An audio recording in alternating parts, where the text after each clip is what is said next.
Assalamualaikum warahmatullahi wabarakatuh. Saya Nurul Izzah binti Osman, nombor metrik 282499 daripada UM Sintok.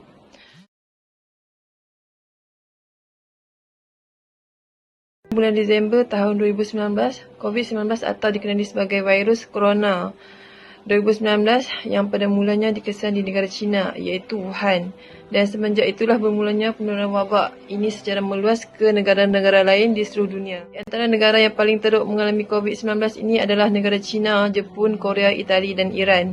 Di negara kita, Malaysia, terdapat kira-kira 197 kes yang telah disahkan positif oleh KKM pada 13 Mac 2020, dan jumlah kes di seluruh dunia makin meningkat sehingga mencecah 128,507 juta kes. Di samping itu, kita perlu sedar tentang implikasi terhadap kesihatan mental, psikologi dan sosial masyarakat terhadap bencana yang berlaku di negara. Yang berlaku ini dengan peningkatan bilangan pesakit yang semakin banyak dijangkiti dengan wabak ini. Hal ini juga boleh menyebabkan sektor ekonomi di seluruh negara akan terjejas dan akan menghadapi berbagai masalah serta boleh menyebabkan pelbagai sektor akan mengalami banyak kerugian. Bencana yang melanda ini bukan sahaja memberi kesan kepada ekonomi, malah ia juga memberi kesan terhadap kesihatan masyarakat. Selain itu, ramai yang akan menghadapi masalah sukar tidur kerana telah memikirkan wabak yang melanda di seluruh dunia ini dan akan menyebabkan kesihatan mereka akan terjejas.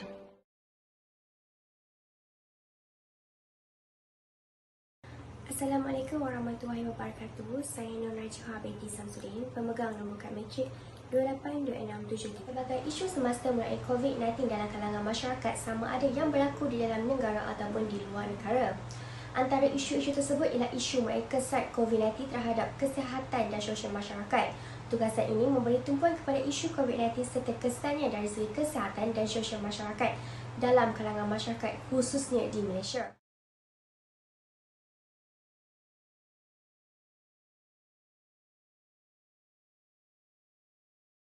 Pada penghujung 2019, masyarakat kita telah digemparkan dengan satu fenomena baharu yang memberi impak khususnya kepada kesihatan manusia sesagat. COVID-19 merupakan nama tidak asing lagi dalam kalangan masyarakat di Malaysia. Penularan wabak COVID-19 ini menjadikan masyarakat hidup dalam keadaan ketakutan dan kebimbangan. Individu yang dijangkiti wabak ini bukan sahaja tidak mengira usia, jantina serta bangsa, tetapi ianya juga tidak mengira pangkat seseorang individu. Di sebelah saya merupakan simptom-simptom seseorang yang memiliki ataupun telah terkena jangkitan COVID-19. Simptom-simptom yang dimiliki oleh individu yang dijangkiti wabak COVID-19 sudah terang lagi bersuluh menjejaskan kualiti kesihatan fizikal diri seseorang individu. Terdapat pelbagai perkongsian bekas pesakit COVID-19 kepada masyarakat. Antara salah seorang bekas pesakit virus pembunuh tersebut ialah Nur Syahdatul Akmal Muhammad Noor, yang merupakan guru besar pusat pembelajaran komuniti Rohingya di Kulai dan berumur dalam lingkungan 32 tahun. Menurut beliau, COVID-19 menjadikan badan berasa lemah, pening kepala dan sesak nafas. Walaupun beliau sudah sembuh sepenuhnya dari virus pembunuh ini, kehidupan beliau yang sebelum ini dirasakan mudah walaupun padat dengan pelbagai aktiviti, namun kini dirasakan sukar kerana mudah berasa letih dan kerap sesak nafas apabila melakukan banyak pergerakan.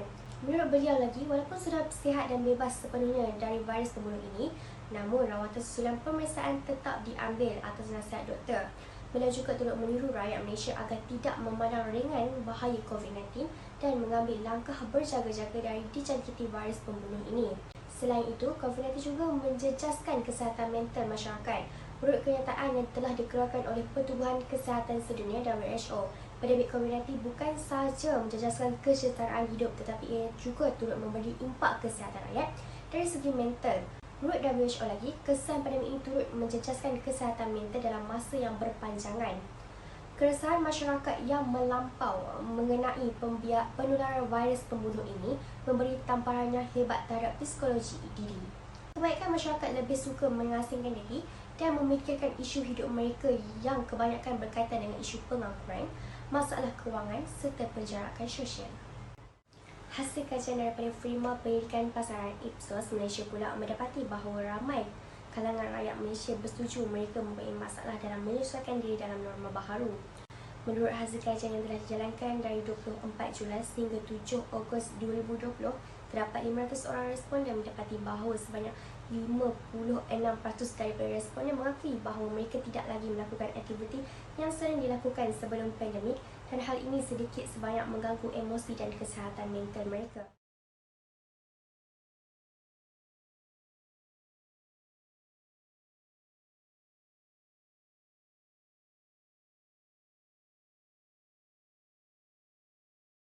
Berdasarkan carta di sebelah saya, maka jelaslah menunjukkan bahawa norma baharu menjadikan seseorang individu tidak dapat melakukan aktiviti harian mereka dan hal ini sedikit sebanyak menjejaskan kesihatan mental mereka.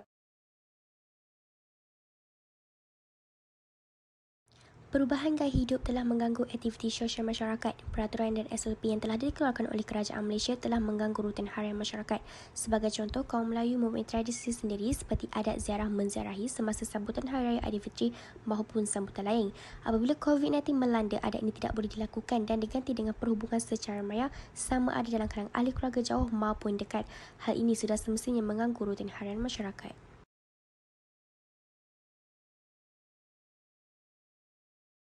Assalamualaikum warahmatullahi wabarakatuh. Saya Nurul Aminah binti Osman, nombor metrik 282723. Pertengahan tahun 2019, Malaysia telah berhadapan dengan pandemik COVID-19. Berkaitan dengan pandemik ini telah memberi kesan yang sangat mendalam kepada sosial masyarakat negara kita. Masyarakat terpaksa menghadapi pelbagai jenis tekanan dan impak berikutan pandemik COVID-19 ini. Kehidupan seharian masyarakat berubah secara mendadak dan masyarakat terpaksa mengelas tanggungjawab untuk menjaga komuniti masyarakat bersama bagi membendung penularan wabak ini. Pandemik COVID-19 ini telah memberikan kesan impak yang cukup mendalam kepada penganut agama di negara Malaysia yang terdiri daripada berbilang kaum, bangsa, agama dan adat Islam. Kerajaan negara perlu memikirkan dari segala aspek bagi memastikan setiap golongan masyarakat tidak tertindas maupun terkecuali di dalam menghadapi pandemik COVID-19 ini.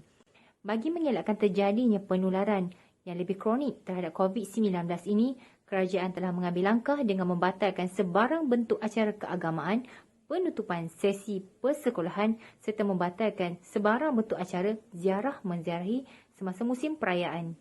Dari itu, kerajaan telah menggubal ordinan darurat pencegahan dan pengawalan penyakit berjangkit dengan melakukan perintah arahan kawalan pergerakan bagi seluruh negara.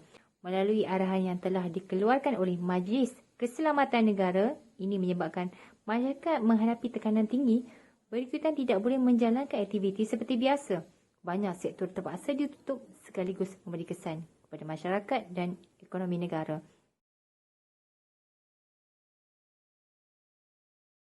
Sektor pendidikan pula berkaitan dengan pandemik COVID-19, pelajar-pelajar, ibu bapa dan para guru juga maupun IPT, persekolahan biasa, sekolah rendah, sekolah menengah maupun persekolahan di peringkat tertinggi juga memberi kesan dan terkesan dengan COVID-19 ini. Persekolahan anak-anak sekejap lagi tidak berjalan seperti biasa, malahan kanak-kanak, ibu bapa juga merasakan tekanan berikutan pembelajaran secara atas talian.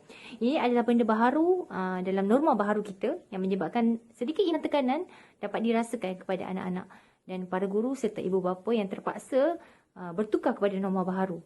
Melalui sistem pendidikan yang sepanjang tempoh ini yang seperti biasa dan tukar kepada norma baharu. Ia sedikit mengganggu dan memberi gangguan emosi kepada anak-anak berikutan.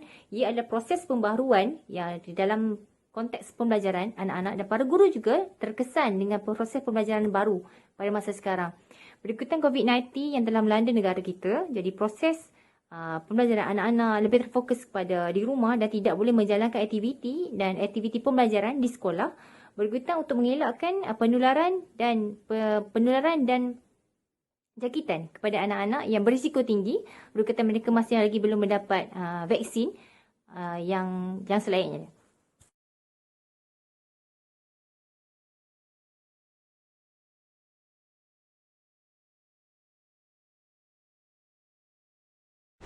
Pada 18 Mac 2020, Kerajaan Malaysia telah melaksanakan Perintah Kawalan Pergerakan PKP secara drastik dan holistik di seluruh negara. Pelaksanaan yang dijalankan ini telah menyebabkan beberapa aktiviti sosial dan kemasyarakatan terpaksa dihentikan dan dibatalkan. Usaha ini merupakan salah satu langkah yang wajar dipuji bagi memutuskan rangkaian COVID-19 dari terus merebak.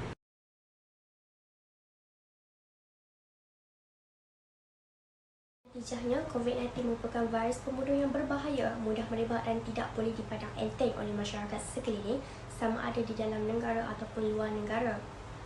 Penularan wabak COVID-19 ini yang senang merebak sudah semestinya memberi impak yang negatif, khususnya kepada kesihatan serta sosial masyarakat. Pengenalan kepada norma baharu bukan satu perkara yang mudah untuk diterima oleh semua masyarakat. Pematuhan standard operasi yang ketat turut mengganggu kesihatan mental masyarakat. Selain itu, implikasi COVID-19 bukan sahaja membimbangkan seseorang individu tetapi ia turut membimbangkan banyak pihak seperti masyarakat dan pihak kerajaan. Namun begitu, pujian wajar diberikan kepada kerajaan Malaysia dalam usaha untuk menangani masalah tersebut dari berlanjutan. Walaupun pihak kerajaan Malaysia telah mengambil pelbagai langkah dalam menangani wabak COVID-19, namun tanpa kerjasama antara semua rakyat Malaysia hari ini, hal ini mungkin tidak dapat direalisasikan. Oleh itu, sebagai rakyat Malaysia yang prihatin dan bertanggungjawab, kita haruslah berganding bahu dalam menangani isu tersebut dari berlanjut.